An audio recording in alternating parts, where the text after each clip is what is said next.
எல்லாருக்கும் வணக்கங்க. கோயில் புளியோதரை எப்படி செய்யலான்னு பார்க்கலாம் வாங்க. அதுக்கு மசாலா அரைச்சிக்கலாங்க. என்னென்னன்னா கடலப்பருப்பு, உளுத்தம்பருப்பு, மிளகு, சீரகம், தனியா, காஞ்ச மிளகா, கடுகு, வெந்தயம், கருவேப்பிலை. உங்களுக்கு வேணும்னா நீங்கள் எள்ளு கூட சேர்த்துக்கலாங்க. இது எல்லாமே லைட்டாக வறுத்துட்டு மிக்சியில் நாம் கொஞ்சம் கொரன்னு அரைச்சி எடுத்துகிட்டு வந்துடலாங்க. அந்த பாருங்கள், அரைச்சிட்டேன்.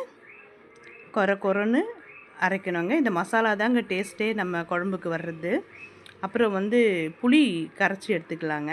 நல்லா கெட்டியாக புளி கரைச்சி எடுத்துக்கிட்டு அதில் கொஞ்சோண்டுக்கும் மஞ்சத்தூள் சேர்த்துக்கலாங்க. மஞ்சத்தூள் சேர்த்துக்கிட்டு பெருங்காயம், இதோட தாளிக்கிறதுக்கும் பெருங்காயம் போடணும். இதுலேயும் கொஞ்சம் பெருங்காயம் சேர்த்துக்கணுங்க. இதில் சேர்த்துக்கிட்டு அப்புறம் மிளகாத்தூளுங்க. நம்ம வீட்டில் அரைக்கிறோம் பாருங்கள் குழம்பு தூள், அந்த தூளே தாங்க. அது ஒரு 2 ஸ்பூனு போட்டுக்கோங்க. நல்லா போட்டுக்கிட்டு கரைச்சி விட்டுக்கோங்க. நல்லா கையில் நல்லா அந்த கட்டியாக அதெல்லாம் இல்லாமல் நல்லா கரைச்சி விட்டுக்கோங்க. உப்பு போட்டுக்கோங்க. இதுக்கு தேவையான அளவுக்கு உப்பு போட்டு ரெடி பண்ணி வச்சுருங்க. இப்போ வாங்க கடாயில் வச்சுருவோம். நல்லெண்ணெயில் செஞ்சால் தாங்க இது ரொம்ப டேஸ்ட்டாக இருக்கும். இதுக்கு எண்ணெய் கொஞ்சம் நம்ம மிச்சமாகவே விடணுங்க. அப்போ தான் புளிக்குழம்பும் ரொம்ப நல்லா இருக்குங்க. எண்ணெய் விட்டுட்டேன். நல்லெண்ணெயில் தாங்க செய்யணும், ரொம்ப நல்லாயிருக்கும். எண்ணெய் விட்டுட்டேங்க. இப்போது எண்ணெய் கொஞ்சம் காயட்டோங்க. எண்ணெய் கொஞ்சம் நல்லா காஞ்சி சூடு ஏறட்டோங்க. காஞ்சிடுச்சா?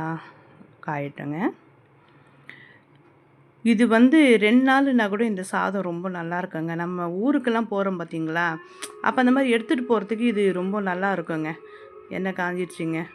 கடுகு போட்டுட்டு பொரியட்டும்னு சொல்லிவிட்டு இதில் கொஞ்சோண்டு ஜீரகமும் போட்டுக்கலாங்க. ஜீரகமும் போட்டு சீரகமும் நல்லா பொரியட்டோங்க. நல்லா பொரியட்டும் அப்படின்னு சொல்லிவிட்டு 2 காஞ்ச மிளகா கிள்ளி போட்டு செஞ்சால் இன்னும் நல்லாயிருக்குங்க, சூப்பராக இருக்குங்க. காஞ்ச மிளகா 2 கிள்ளி போட்டுக்கலாங்க. நாளைக்கு கோவிலுக்கு போகிறோங்க, அதனால தான் சரின்ட்டு இப்போ நான் இந்த குழம்பு ரெடி பண்ணுறேங்க. நாளைக்கு மதியம் லஞ்சு சாப்பிட்றதுக்கு இப்போது சரி இந்த குழம்பு ரெடி பண்ணி வச்சிடலான்ட்டு ஈவினிங்கே குழம்பு ரெடி பண்ணிகிட்ருக்கேங்க. இதில் கடலப்பருப்பு, உளுத்தம்பருப்பு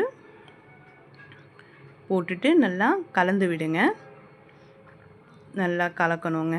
நல்லா கலந்ததும் கொஞ்சம் செவந்து வரட்டோங்க. கடலப்பருப்பு உளுத்தம்பருப்பும் நல்லா கொஞ்சம் செவந்து வரட்டோங்க. அது வரைக்கும் கொஞ்சம் கலந்து விடலாம். வேர்க்கடலையும் கொஞ்சம் போட்டுக்கலாங்க. உங்களுக்கு எவ்வளோ தேவையோ அந்த அளவுக்கு போட்டுக்கங்க. நான் இது ஏற்கனவே வறுத்து வச்சுருந்த வேர்க்கடலைங்க, அதனால் இது ரொம்ப வறுக்கணும்னு தேவையில்லை. வறுத்து தோல் உரித்து வச்ச வேர்க்கடலை. கருவேப்பிலை போட்டுக்கலாங்களா? கருவேப்பிலை போட்டு நல்லா பொரியட்டோங்க. நல்லா கலந்து விடுங்க. இந்த தீயாமல் பார்த்துக்கணும். கடலப்பருப்பு உளுத்தம்பருப்பெல்லாம் தீயாமல் பார்த்துக்கணுங்க. அதாங்க இதில் ரொம்ப மெயின். நல்லா கலக்கலாங்க. கொஞ்சம் பெருங்காயம் சேர்த்துக்கலாங்க. நல்லா பெருங்காயம் சேர்த்ததுக்கப்புறம் நல்லா இதை கலந்து விடலாங்க. ரொம்ப நல்லா இருக்குங்க இந்த குழம்பு, ரொம்ப அருமையாக இருக்குங்க. நீங்கள் செஞ்சு பாருங்கள். சாப்பிடாதவங்க கூட இந்த புளி சாதம் கண்டிப்பாக சாப்பிடுவாங்க. கேட்பாங்க, குழந்தைங்கள்லாம் கேட்பாங்க, செஞ்சு கொடுங்கம்மான்னு கேட்பாங்க. அந்தளவுக்கு அவ்வளோ நல்லா இருக்குங்க இந்த குழம்பு. இப்போ இதில் நம்ம கரைச்சி வச்சுருக்கிறோம் பாருங்கள் புளி, இந்த கரைசலை இதில் ஊற்றலாங்க. ஊற்றும் போது கொஞ்சம் மெதுவாக ஊற்றுங்க, ஏன்னா அப்படியே மேலே தெறிக்கும். அதனால் கொஞ்சம் மெதுவாக ஊற்றிக்கலாங்களா? ஊற்றிட்டு நல்லா கலந்து விடுவோங்க. இது எண்ணெயும் குழம்பும் நல்லா பிரிஞ்சு வரணுங்க. அது வரைக்கும் கொஞ்சம் கலந்து விட்டுட்டு நல்லா கொதிக்க விடுவோங்க. நல்லா கொதிக்கிட்டோங்க. குழம்பும் எண்ணெயும் நல்லா பிரிஞ்சு நல்லா வரணுங்க, நல்லா கொதிக்கணுங்க. அதுதான் மெயின். இந்த பச்சை வாசம்லாம் போகணும். இப்போது கொதி வந்துருச்சுங்களா? அரைச்சி வச்சுருக்கேன் பாருங்கள். அதில் ஒரு 3 ஸ்பூனுக்கு இந்த அளவுக்கு தூளை முதல்ல சேர்த்துருவோங்க. சேர்த்துட்டு மிச்ச தூள் வச்சுருக்கேங்க. சாதம் வடிச்சிட்டு புளி சாதம் நம்ம கலரும் பாருங்க. அப்போது அந்த சாதத்தில் இந்த தூளை இன்னும் கொஞ்சம் போட்டு கலந்து விட்டோம்னாக்கா நல்லா இருக்குங்க. இங்க பாருங்க, எண்ணெயும் குழம்பும் பிரிஞ்சு வர ஆரம்பிச்சிடுச்சுங்க. நல்லா கொதி வந்து பிரிஞ்சு வருது. இப்போ பாருங்கள், நல்லா பிரிஞ்சு வந்துடுச்சு. குழம்பு தனியாக, எண்ணெய் தனியாக வந்துடுச்சுங்க.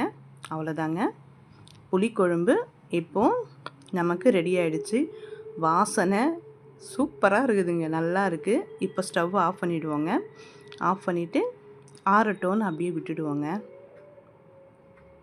விட்டுட்டு சாதம் வடித்து கலக்கிறது வீடியோ போடுறேங்க. பிடிச்சிருந்தா ஒரு சப்ஸ்கிரைப் பண்ணுங்கள்.